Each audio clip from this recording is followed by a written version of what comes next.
Bismillahirrahmanirrahim. Assalamualaikum warahmatullahi wabarakatuh. Waalaikumsalam warahmatullahi wabarakatuh. Alhamdulillahirabbil alamin. Assalatu wassalamu ala asrofil anbiya'i wal mursalin wa ala alihi wa sahbihi ajmain amma ba'du. Alhamdulillahirabbil alamin, sahabat Villa dimanapun berada, kita berjumpa kembali di channel Tri Handayani ya, yang sudah cukup lama agak vakum. Tiarap ya, karena sesuatu hal. Kondisi fisik dan kondisi psikis itu ternyata sangat menentukan kinerja kita. Masya Allah, apa kabar sahabat semuanya? Kalau di sini kami alhamdulillahirobbilalamin semuanya sehat walafiat. Setelah sekitar 1-2 bulan ini lumayan agak terkuras psikis kami maupun fisik ya. Sahabat semuanya, kalau biasanya saya di channel ini hanya sendirian, tapi untuk kali ini bersama seseorang yang berada di samping saya. Dengan siapa dia? Mungkin sedikit bocoran saja. Beliau di samping saya ini adalah suami saya, suami tercinta saya. Mengapa saya menghadirkan beliau ke sini? Karena ada kisah yang begitu panjang yang akan kami kupas untuk channel hari ini, untuk di forum ini. Beliau sempat beberapa waktu yang lalu, qadarullah ya, mendapat ujian dari Allah SWT, atau mungkin bentuk sayangnya Allah SWT, bisa juga karena kami ditegur karena saking banyaknya khilaf kami ya. Beliau kena COVID saat itu sekitar bulan Agustus ya, kena COVID, yang mana COVID itu sebelumnya bagi kami adalah sesuatu yang mungkin jauh dari sana, jauh dari kami ya. Jadi kami insya Allah aman-aman saja. Bahkan ketika sering mengisi pengajian dan sebagainya, kami selalu mengkampanyekan untuk rajin cuci tangan, untuk pakai masker, kemudian social distancing, physical distancing, kemudian tetap dengan mengindahkan protokol kesehatan ya, itu yang selalu dan sering kami kampanyekan. Tapi ternyata Allah menguji kami, justru itu dekat dengan kami. Suami saya sendiri kena COVID ya sekitar bulan Agustus yang lalu. Nah, seperti apa toh COVID itu yang sampai menimpa suami saya, kemudian kok bisa terkena, kemudian bagaimana keluarga kami menghadapi kisah haru biru tersebut sampai kami semuanya bisa kembali normal, bisa kembali nyaman. Alhamdulillah sekarang semua posisi sehat. Bahkan bocoran di awal saja, tidak hanya beliau, akhirnya rentetannya panjang sampai keluarga besar kami, jumlahnya 6 ya, semuanya 6 itu jadi ikut kena positif ya. Itu rangkaian dari keluarga besar ya. Kalau saya sendiri alhamdulillah tidak, tapi nanti insya Allah akan saya ceritakan. Nah, pertama barangkali saya ingin menyapa suami dulu. Apa kabar, Bi? Alhamdulillah. Alhamdulillahirrahmanirrahim. Jadi intinya memang kenapa ini harus kita hadirkan, itu kan sebagai bentuk pembelajaran juga gitu ya, kan. Ada edukasi. Karena sekarang kan masih banyak juga orang yang sampai dengan hari ini itu tidak percaya adanya COVID misalnya kayak gitu. Tidak percaya bahwa COVID itu ada. Yang jelas ini terlepas dari mungkin adanya orang yang menganggap konspirasi kayak, ada yang menganggap COVID itu hanya permainan kayak dan bisnis kayak dan sebagainya. Terlepas dari itu semuanya, tetapi ternyata sebagaimana saya dua awal juga merasakan ini jane COVID itu tenan-tenan opo ora kan, itu benar-benar ada apa enggak. Masih ada keraguan semacam itu. Artinya belum 100% buat saya itu. Tetapi setelah saya merasakan sendiri, oh ternyata iya toh. Ini sekali lagi terlepas dari adanya konspirasi, anggapan adanya konspirasi, adanya bisnis tadi dan macam-macam, tapi yang jelas saya merasakan sendiri bagaimana terpapar dan terkena COVID itu. Itu sebagai pembelajaran juga, sebagai sosialisasi atau apa ya intinya ya, edukasi kepada masyarakat agar menjadi lebih berhati-hati lagi gitu kan, lebih berhati-hati dalam melaksanakan protokol kesehatan dan seterusnya kan gitu. Kita mulai dari mana nih ya? Dari awal kok sampai Abi akhirnya bisa terkena. Mungkin gitu sejak ya. Karena emang sebelumnya kan Abi sempat drop di rumah sekitar 1 minggu ya. Iya, dropnya 1 mingguan waktu itu. Jadi awalnya memang saya ada panas dingin, artinya flu berat waktu itu ya. Mi tahu sendiri waktu itu demamnya pokoknya nggak seperti biasanya lah. Tapi saya menganggapnya itu nanti biasa aja lah, kayak gini paling 2-3 hari sembuh kan begitu. Karena Abi juga punya gula darah, saat itu gula darahnya tinggi juga. Ya, ada penyakit penyerta juga sih, masalahnya ada gula darahnya agak-agak tinggi. Sekitar 270, 300 itu kan tinggi. Jadi ada penyakit penyerta itu. Makanya waktu itu saya menganggapnya biasa. Dan maka pada hari Jumat tepatnya itu di pertengahan bulan Agustus, hari Jumat, qadarullah, saya nggak tahu juga ya kenapa kemudian panas dingin, kemudian flu berat.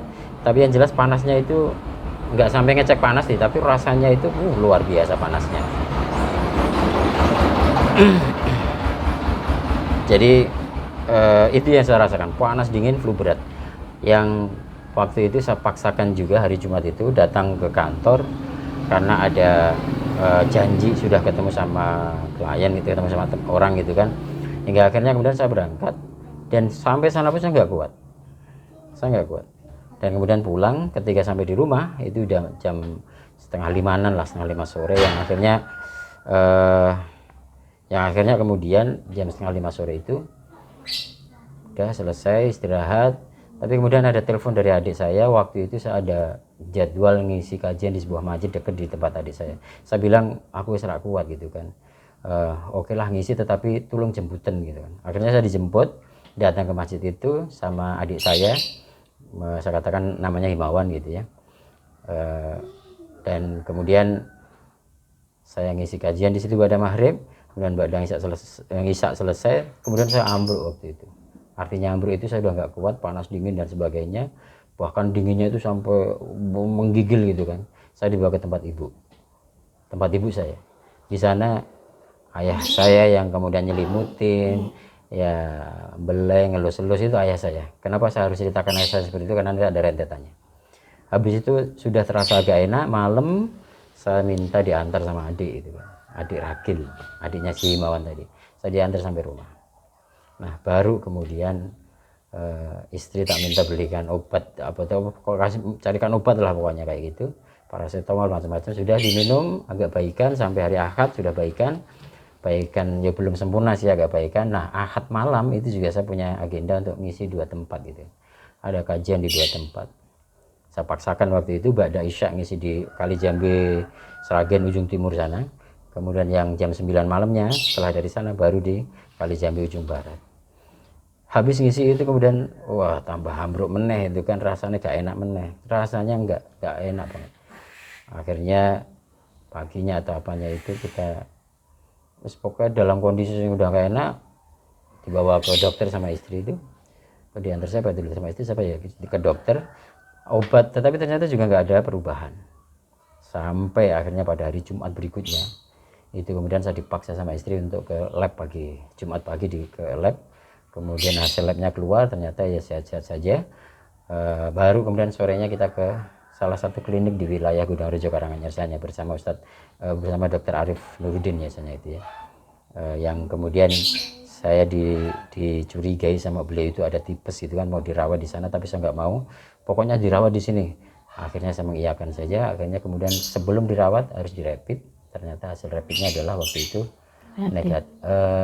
reaktif gitu ya. Ya sudah, dari situ akhirnya saya dirujuk ke Muardi gitu kan. Ya singkat cerita saya dibawa ke Muardi sama istri juga yang nyopirin waktu itu adik. Sampai di Muardi, di sana itu ternyata sudah ditunggu sama petugas begini, ada pasien Saiful Arifin ya, sudah ditunggu kayak gitu, dan kemudian masuk ke IGD ya, isolasi kayak gitulah. Di situ saya menunggu lama banget di situ itu, yang kemudian sudah ada perawat datang setelah berapa jam itu, 2-3 jam ya, setelah 2-3 jam saya di situ sendiri belum diapa-apain gitu kan. Sampai saya masuk ditelepon dokternya macam-macam, disuruh keluar karena nggak boleh ada orang di situ karena terlalu lama kan di situ kan, saya belum diapa-apain. Hingga akhirnya kemudian datanglah perawat, saya diinfus, dicek gula darah, dicek ini dan sebagainya, sampai kemudian direpit gitu. Nah kemudian waktu itu kita dipindah, itu akhirnya kita dipindah ke sebuah bangsal itu, bangsal waktu itu kalau bangsal Melati kalau salah. Di situ ada sekian banyak orang, artinya dalam satu ruangan itu ada 6-7 orang gitu, 6-7 orang pasien yang semuanya juga sudah positif gitu kan. Hingga akhirnya kemudian ya sudah masuk situ, baru pada harinya karena akadnya, karena setelahnya kan Sabtu Rabu akadnya libur kan, maka hasil dari swab saya itu keluar pada hari Senin gitu. Hari Senin, jadi Jadi kemudian saya di hasil apa namanya, hasil swabnya itu keluar dari hari Senin itu, tepatnya tanggal 24 waktu itu, saya masih ingat tanggal 24 Agustus. Nah hasilnya sangat mencengangkan, saya positif COVID.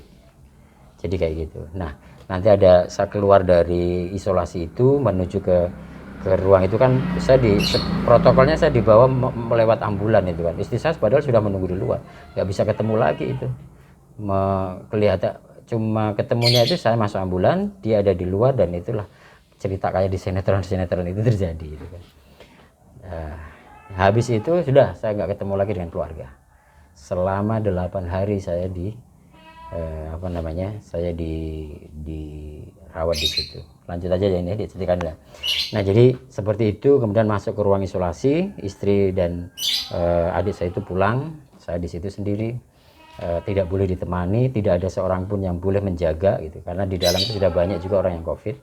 Dan kemudian di dalam ruang isolasi itu ada sekian banyak tadi, ada 6 sampai 7 orang itu tadi, yang kemudian di situ saya dirawat di tempat yang sangat-sangat tidak enak itu ya.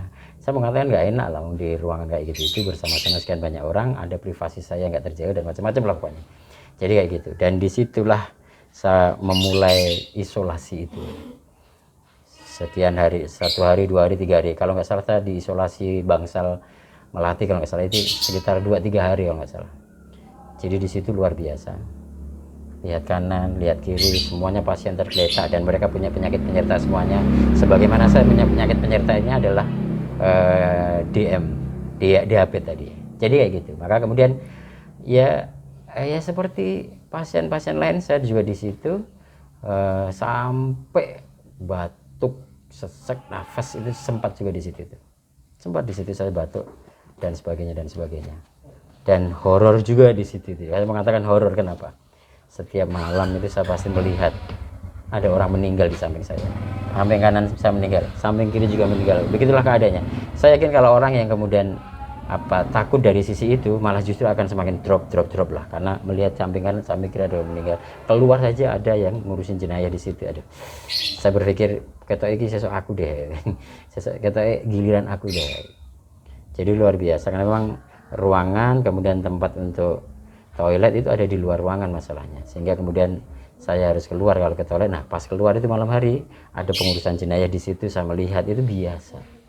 Saya mengatakan horornya di situ, karena orang penakut mesti akan drop dan malah justru imunnya akan berkurang. Nah ini mungkin menjadi catatan di rumah sakit juga kayak gitu. Jadi kayak gitu kawan-kawan sekalian, awalnya saya bisa, kenapa kok kemudian kena COVID, saya nggak pernah tahu tracing dari mana, saya kena dari mana saya juga nggak pernah tahu, cuman meraba-raba saja, barangkali pas itu ya, pas ini, hanya seperti itu. Jadi secara pastinya pun saya juga nggak tahu saya kena dari mana COVID itu, dan seterusnya, sampai akhirnya dirawatlah di ruang situ itu. Jadi siang malam sama saja itu rasanya, artinya saya nggak pernah bisa melihat saya luar dan sebagainya. Untungnya kan ada jam digital dan macam-macam sehingga saya bisa tahu waktu gitu kan. Tapi di ruangan itu, masya Allah, memang betul-betul terisolasi di situ itu. Hanya ketemu dengan perawat, yang perawat saja semuanya dengan memakai APD. Saya nggak tahu perawat datang itu perawatnya laki atau perempuan, sih nggak pernah tahu. Jadi kayak gitu. Dan di sana saya diobatin, dikasih obat tiap hari, obat gula saya itu sampai ada suntik insulin. Baru kali itu saya merasakan insulin. Dan kemudian untuk pengobatan atau penguatan daya imun kan belum ada obatnya, vaksinnya juga belum. Artinya saya setiap hari hanya diberi vitamin C, kemudian zinc, kemudian curcuma. Kalau obat oralnya itu zinc, curcuma kayak gitu. Tapi kalau obat yang dimasukkan lewat infus itu hanya air bening kayak gini ini. Tapi itu katanya vitamin C dimasukkan dalam tubuh melalui infus, katanya 200 gram tiap 8 jam. Nggak tahu ya sebenarnya seperti apa. Jadi kayak gitu aja. Baru kemudian di ruangan horor yang saya katakan itu, saya 3 hari kemudian dipindah ke sebuah ruangan mawar, waktu itu Bangsal Mawar, yang di situ lebih enak lagi, hanya ada 2 orang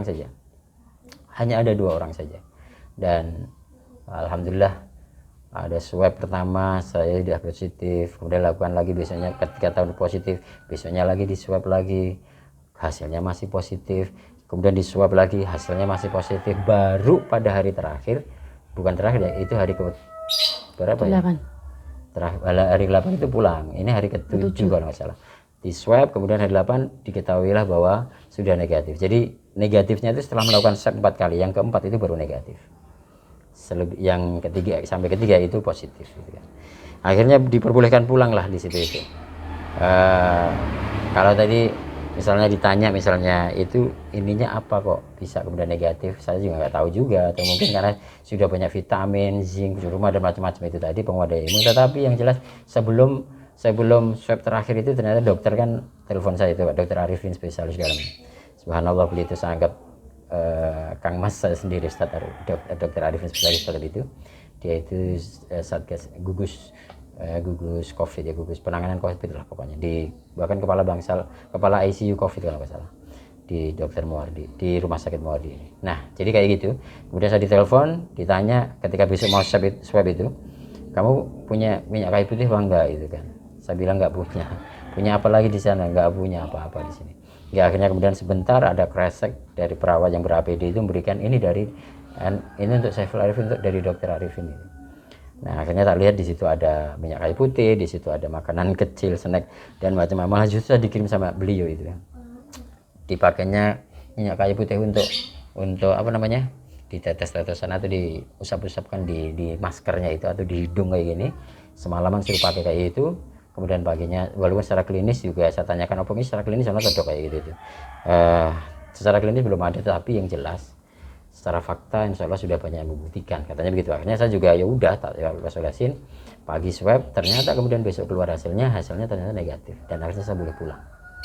Nah selama di situ itu selama 8 hari, berarti saya 8 hari persis itu di Muwardi, di isolasi itu, dan luar biasa pengalaman yang bisa saya dapatkan terkena COVID itu. Sampai pernah di awal itu saya batuk-batuk, jadi gejalanya kayak gitu, karena bagi setiap orang yang kena COVID katanya gejalanya beda-beda.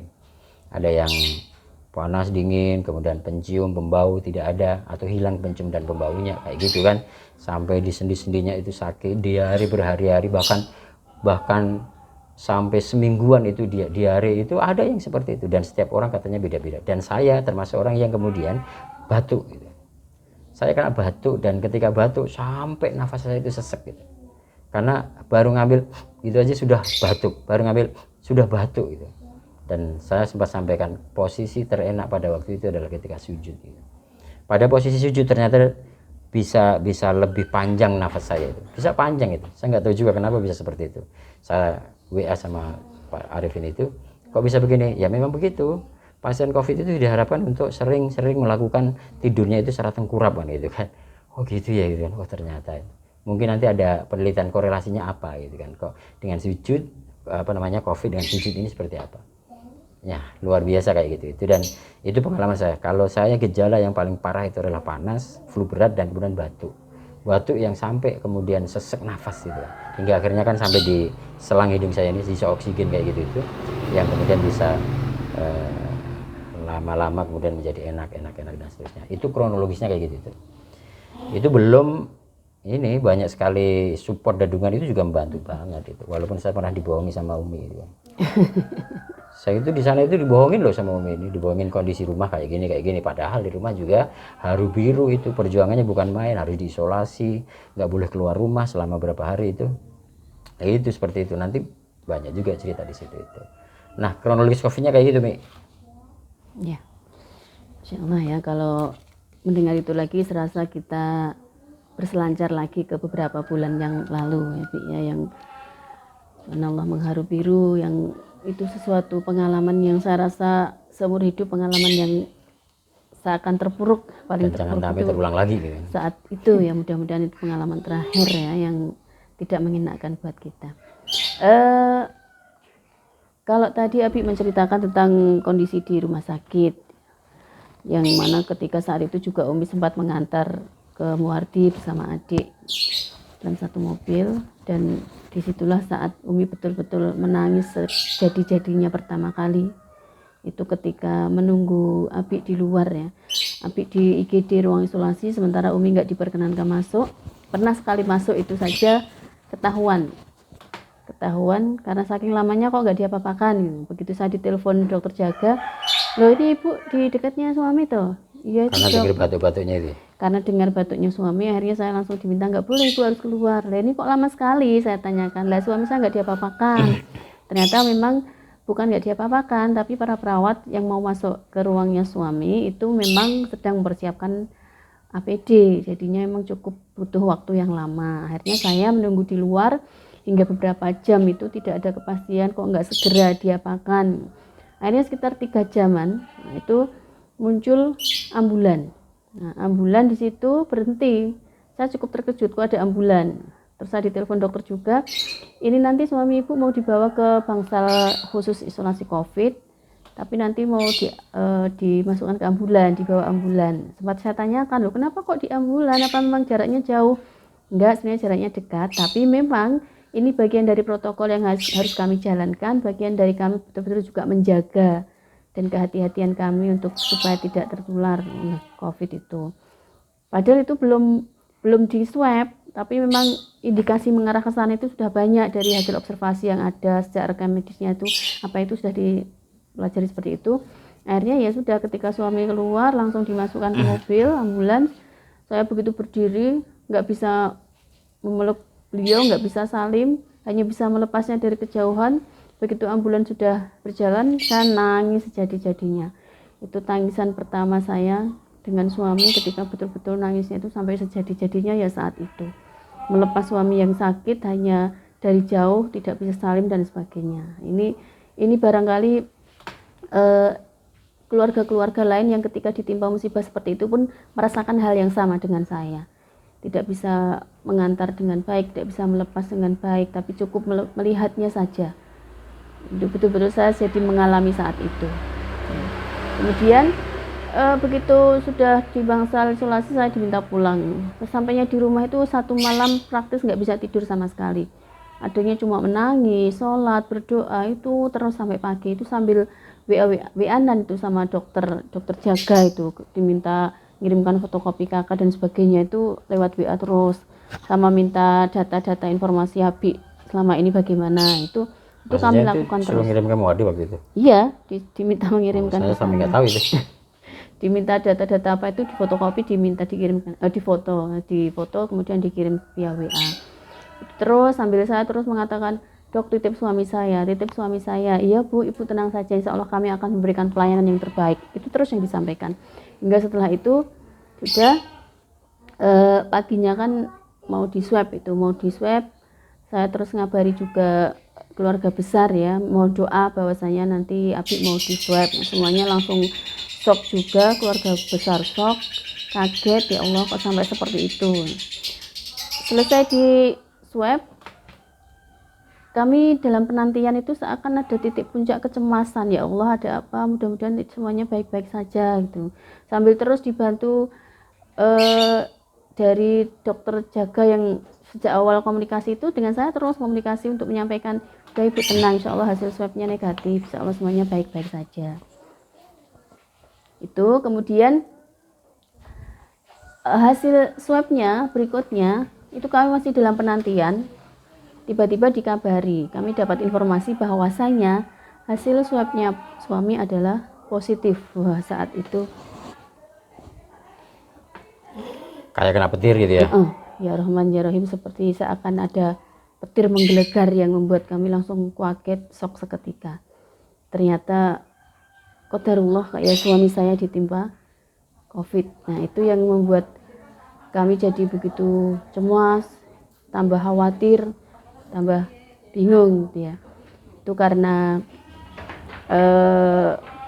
COVID yang menyerang suami, akhirnya kami sekeluarga jadi tambah cemas, tambah panik gitu ya. Itu barangkali Bi. Iya, tentu ya keluarga yang kemudian ditinggal, karena kan seakan-akan kayak selamanya gitu kan. Artinya gini, dari dia masuk ambulan sampai kemudian itu kan kayak merasa oh ini terakhir kali ketemu gitu. Karena saya sendiri sudah merasa karena ada penyakit penyerta diabetes tadi, makanya kemudian saya berpikir sebagaimana yang dokter juga katakan ke saya itu, yang bikin berat orang corona itu karena memang ada penyakit penyerta gitu kan.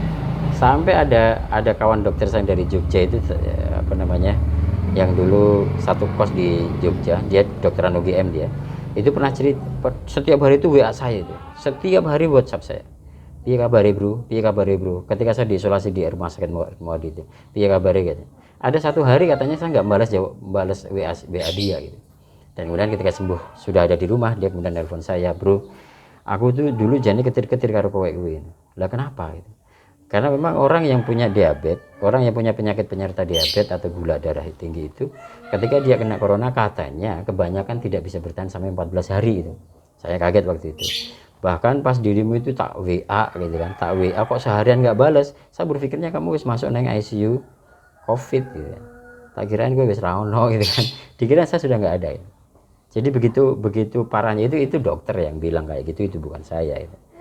Dokter Hoiri barangkali kalau menyaksikan ini bisa komentar lah. Jadi kayak gitulah.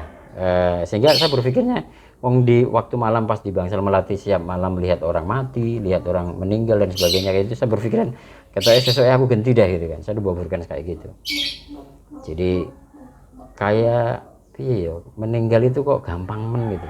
Sampai saya ceritakan juga ketika ada orang baru datang umurnya separuh baya lah, dia itu juga positif, kemudian berada tempat tidurnya berada di samping saya gitu. Dia itu suatu ketika minta air minum ke saya, air putih ini, mas minta air minumnya, oke tak kasih 1 botol.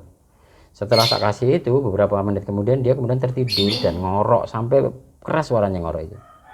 Tapi kemudian beberapa saat kok ngoroknya kok hilang. Saya berpikir waduh tidurnya kok mantep tenan gitu. Baru ada perawat datang mau gantiin infusnya itu, tapi ternyata beberapa menit kemudian kok dia sudah didorong keluar, sudah dibungkus sama selimutnya, berarti sudah meninggal. Biasa hal-hal kayak itu saya temu ketika pas di Melati itu biasa, sampai hampir setiap malam kayak gitu, 2 sampai 3 malam pertama itu yang di Melati itu. Nah jadi kayak gitu kawan-kawan sekalian, dan intinya adalah ojo ngasih lah, jangan sampai kita kena lah. Kalau menganggapnya ini nggak ada, tapi yang jelas saya juga merasakan dan gejala-gejala yang luar biasa. Belum nanti ada gejala dari adik kita yang ragil itu, gejalanya luar biasa, malah tambah gejala lagi itu. Walaupun dia nggak mau dirawat di rumah sakit. Jadi kayak gitu. Nah waktu itu barangkali ini cerita saya yang di rumah sakit yang mengharu biru. Pokoknya intinya berat lah menjalani 8 hari itu kayak 1 bulan lah. Jadi kayak besok mulai enggak ya, besok udah boleh enggak, besok udah positif, udah negatif belum ya, sampai setiap hari seperti itu saya berpikirnya itu. Dan alhamdulillahnya support itu luar biasa dari teman-teman, yang itu bisa meningkatkan kepercayaan diri untuk bisa insya Allah sembuh dan sebagainya. Dan itu sangat membantu ternyata, support dari teman-teman melalui WhatsApp, melalui SMS, melalui media sosial, Facebook dan macam-macam, mereka menyupport dan sebagainya. Itu sebuah tenaga luar biasa, kekuatan luar biasa, sampai hari-hari terakhir itu ketika terasa hati itu nyes banget itu ketika saya ditelepon sama Ustadz Kabir, Ustadz Solo, Ustadz Dr. Muinuddin lah Basri, yang kemudian beliau nelpon saya menanyakan kondisinya gimana bla bla dan sebagainya, kemudian beliau mendoakan lewat telepon itu, baru akhirnya kemudian dia juga mengirimkan obat ke saya gitu kan, obat herbal ke saya dikirimkan ke radio, kemudian ada teman radio mengirimkan sampai rumah. Jadi kayak gitu sampai seperti di hari-hari terakhir.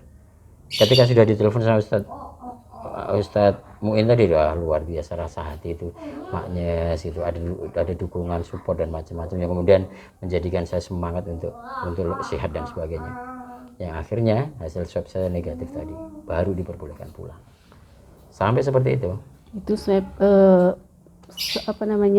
support yang di rumah sakit ya. Itu yang di rumah sakit. Ada lagi support yang di rumah sakit. Nah, support yang di rumah begitu luar biasa juga. Harus karantina ya waktu itu. Iya. Karena waktu itu di swab toh. Semuanya di swab. Akhirnya karena memang Abi positif, dari tim puskesmas kerjasama dengan bidan setempat itu akhirnya datang ke rumah, kemudian melakukan survei. Terus maksudnya survei itu mau ikut tracing sejauh mana selama minimal 14 hari ini Abi kemana saja, itu di tracing. Akhirnya kami sekeluarga, saya, anak-anak 4 semuanya, kemudian adik yang ikut nganter pas di mobil. Kemudian juga esoknya itu kami diminta siap-siap, nggak bisa terbayang malam itu. Ya Rahmani Rohim, malam itu nggak bisa terbayang bagaimana besok akan diswab. Sementara anak saya yang paling kecil masih 4 tahun, itu pasti akan sakit akan menangis sekencang-kencangnya. Itu terus yang saya rasakan saat itu, sambil terus saya minta doa ya. Tapi sebelumnya memang perlu saya sampaikan bahwasanya COVID itu kan bukanlah sebuah aib ya. COVID itu sebuah penyakit yang insya Allah pasti akan ada obatnya. Allah menurunkan penyakit pasti akan mendatangkan obatnya juga. Jadi bukan aib yang memang kita tidak perlu malu, tidak perlu takut, tidak perlu mengurung diri atau bahkan menyembunyikan informasi seperti ini. Justru ini bagian dari edukasi kita semuanya, bahwasanya orang lain pun harus tahu, orang lain perlu kita beritahu ya. Di antaranya kan mungkin Abi sempat menuliskan di grup WA RT itu bahwasanya meminta maaf yang sebesar-besarnya, juga meminta doa kalau ternyata beliau juga positif. Sehingga ketika ini sudah disampaikan, akhirnya orang lain pun akan tahu bahwa keluarga kami pun sedang menjalani isolasi mandiri di rumah, sehingga tidak bisa keluar seperti itu. Nah ini Masya Allah luar biasa, respon dari semuanya ketika sudah mengetahui itu luar biasa sekali. Ketika tadi ada doa dan support untuk suami saat di rumah sakit, begitupun di rumah. Begitu kami paginya mau di swab, dari ambulan puskesmas datang, itu justru dari berbagai pihak itu ikut mensupport. Di antaranya dari banyak tetangga itu datang bawa bekal makanan yang banyak, bahkan bilang ini nanti untuk bekal dibawa ke Sragen untuk saat mau swab biar si kecil nggak nangis. Itu sampai banyak sekali bekalnya itu, nanti biar di perjalanan si kecil nggak nangis, sambil diletakkan di depan rumah itu baru saat hari pertama itu, belum setelahnya itu Masya Allah luar biasa sekali setelah semuanya tahu. Dan ketika memang kami sudah di swab, kami dalam posisi menunggu hasil ya, tracing pun belum selesai. Jadi tracing saat itu akhirnya karena memang kondisi saat sudah sakit kok suami sempat ngisi kajian di situ, diantar oleh adik, kemudian sampai rumah mampir ke tempat ibu dulu karena drop itu, bapak juga sempat ngelus-elus, kemudian diantar pulang lagi oleh adik lagi yang berbeda. Akhirnya semuanya di swab, keluarga besar semuanya di swab. Dan qadarullah begitu saat menanti hasil, dari saya sendiri, istrinya maupun anak-anak berempat maupun adik saya itu negatif, tapi justru dari keluarga besar, dari keluarga suami yang sempat disinggahi sebentar saja, itu malah justru 5 yang positif. Ini kan sesuatu yang mengagetkan ataupun mengejutkan buat kami semuanya.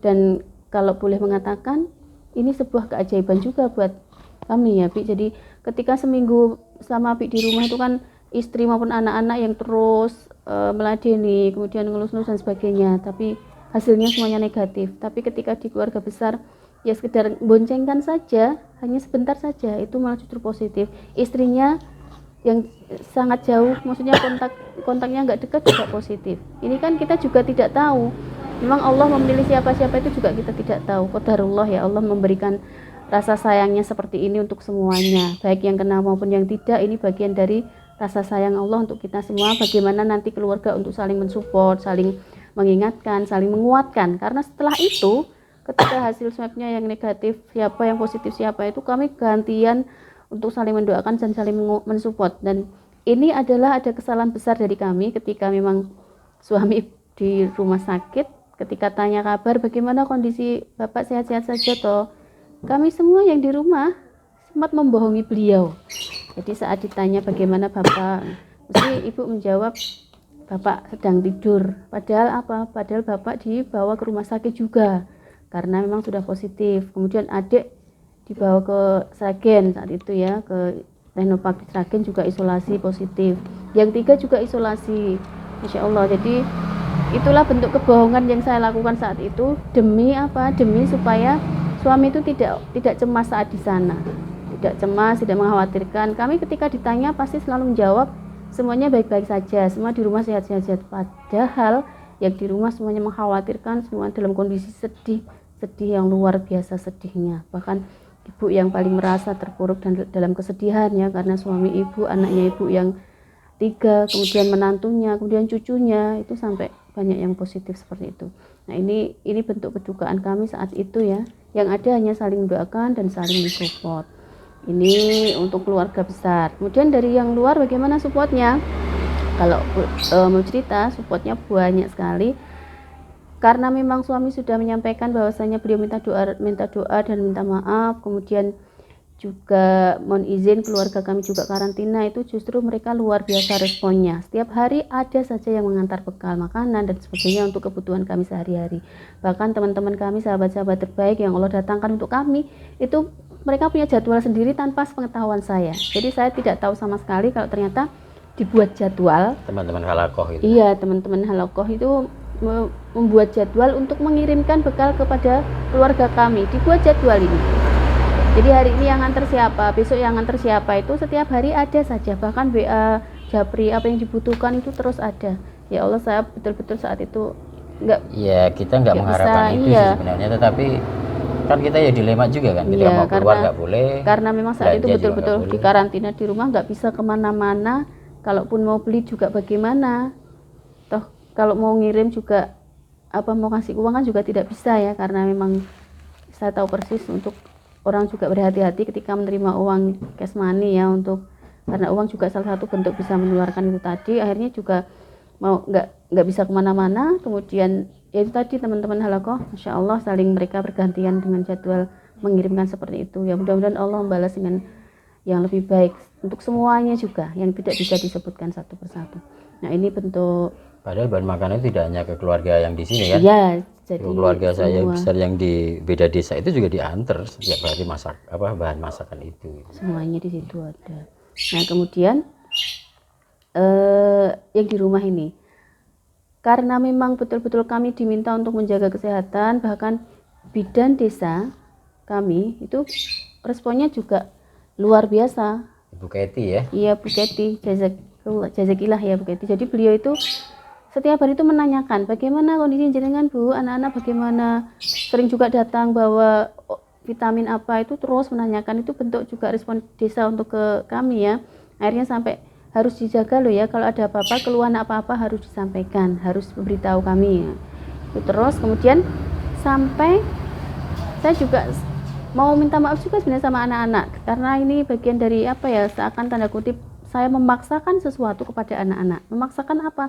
Hampir setiap pagi itu anak-anak semua saya bawa keluar rumah, ke belakang rumah itu untuk apa? Untuk berjemur.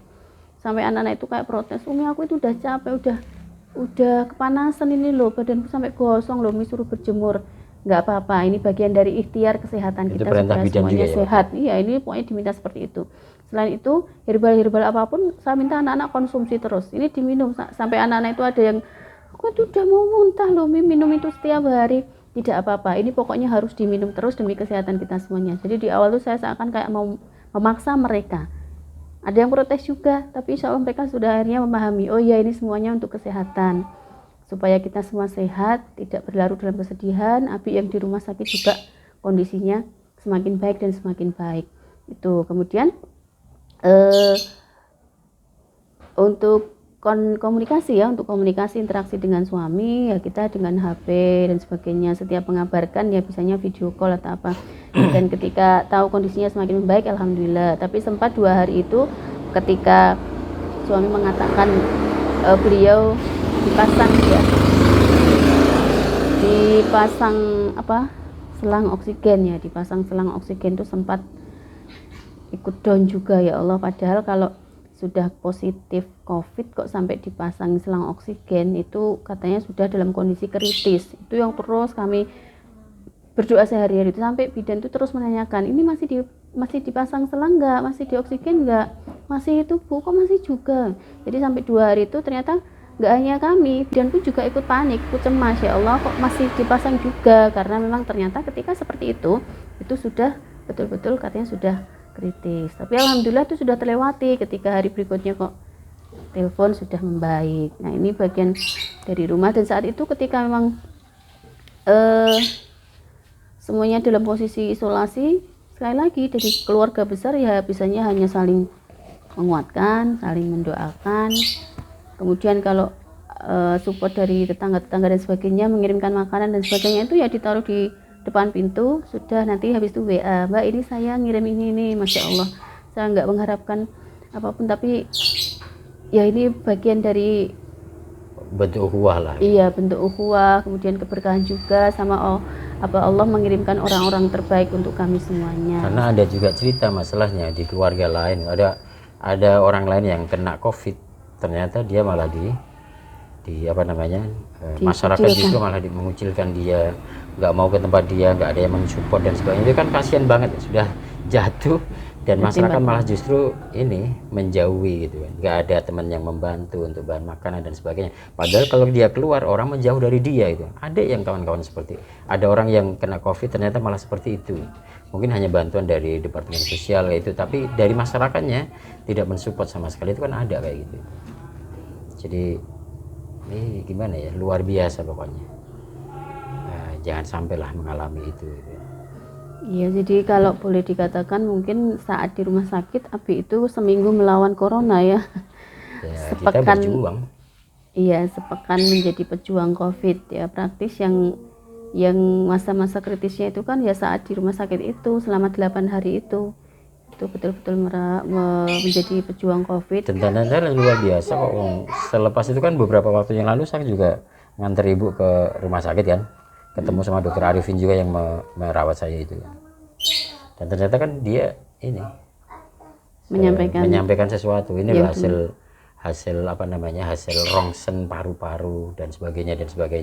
Diceritakan ini begini. Ternyata dia mengatakan waktu itu ketika melihat hasil rongsen itu, yang putih gitu kan, hitamnya dikit. Ternyata yang putih itu katanya yang terpapar gitu kan, terpapar corona. Dan dia menyatakan beliau itu pesimis waktu itu kalau saya masih sehat gini gitu, dengan melihat hasil rongsen itu.